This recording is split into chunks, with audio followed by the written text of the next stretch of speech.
আসসালামু আলাইকুম সবাইকে। আজকে তৃতীয় রমজান না, তৃতীয় রমজান।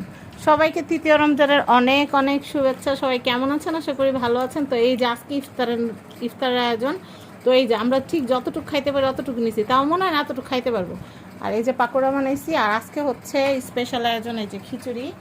আর এই যে এখানে যে দেশি চিকেন রান্না করা আছে, ওই দেশি চিকেন। আর এই যে এখানে হচ্ছে মানহার ইফতার, মানহা খাইতেছে পাখি।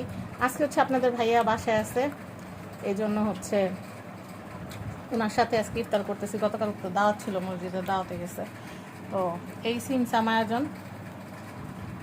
কিছু বলো। ইনশাল্লাহ। কি ইনশাল্লাহ? আমার ঈদে 5,000 টাকা ঈদে সালামি দিবা, ওটা ইনশাল্লাহ। আজকে দেখেন আমাদের শশা নাই, তো ইফতার রেডি করার আগ দিয়ে দেখলাম শশা নাই, তো আপনাদের ভাইয়ারে বললাম। তো উনি নামতে চাইছিল, পরে আমি বলছি যে শশা একদিন না খেলে শশার লেবু 100 টাকা, এই জন্য বলছি যে শশার লেবু খাবো না। লেবু কি হালি 100 টাকা? বয়কট কমলে আবার খামো, এর আগে খাইতাম না। তো এটা কেমন হয়েছে পাকোড়া? আলহামদুলিল্লাহ, আমার মজা হয়েছে। মনে হয়েছে না? বাজারের যে জিনিসের দাম বেশি আপনারা বয়কট করবেন, এমনি কমে যাবে, দাম কমে যাবে। আমরা না খালি কি ওরা মাথায় বাটবো? একদিন, 2 দিন, 3 দিন পরে দেখবেন যে ব্যস্ত না পারে, এমনি কমে দেবো। যারা কিনবো এগুলো তোরা পেরানো দরকার, যে দাম বেশি কিনতে যান কেন? দাম বেশি হলে খাইবেন না। এই যে আমরা যখন খাই না, আমরা ভদ্রলোক।